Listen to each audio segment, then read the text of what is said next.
The single most important thing you can do for your WordPress site is to keep it updated.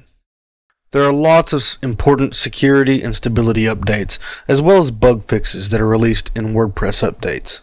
Many of these bug and security fixes actually repair critical security vulnerabilities that can allow an attacker to gain access to your site. Core WordPress updates aren't the only ones we have to consider though. Plugins are often updated with the same types of updates that attackers look for. Plugins are also often updated with the same types of updates, and attackers look for vulnerable plugin versions as well as vulnerable core versions. Thankfully, WordPress does a great job of keeping us updated on what needs to be updated. You may have noticed the notifications that WordPress prints anytime there's an update available. All you have to do is click on that notification, confirm that you want to update, and wait for the update process to complete. There are also some notes in the sidebar of which you should be aware. If there's any sort of update available, it will appear in the Updates link below the Home at the root of the dashboard menu. Here it says there's 5 updates available. The Plugins button also has a number beside it. That's how many plugins are available for update. So we have 4 plugin updates and 1 WordPress update. If we click on Updates, we can handle either the WordPress version or the plugins. As you can see, we refreshed that and there was already another plugin update. If there's a WordPress update, do that update first. Plugins may have new functionality that depends on a higher version of WordPress. So we'll go ahead and run the WordPress update.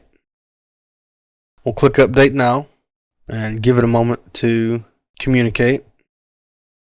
And there we go. Now our WordPress is updated to the latest version of WordPress 3.5.2.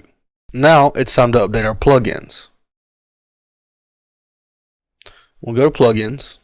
One piece of advice I have for anyone running WordPress updates is to back everything up before you do any updates, especially plugin updates. If an update breaks your site, you'll have no way to recovering it without a backup. So stay on the safe side and back up your site. I'll be showing you how to do that later in this chapter. So we have 4 plugins to update. And here on the installed plugins screen, we have a different view of our plugins and which need updates. We even have a sorting option that allows us to only see the plugins with an update available. So in order to update these, we will simply click all the checkboxes, select Update from the Bulk Actions drop-down box, and click Apply. Now these plugins will be updated one by one to keep them fresh, secure, and working properly. Updates are just that easy and even more important. The most common way WordPress sites are hacked is by attackers finding a site that hasn't been updated in a long time and exploiting a vulnerability that was fixed in a later update. In the next video, we'll learn how to back up WordPress.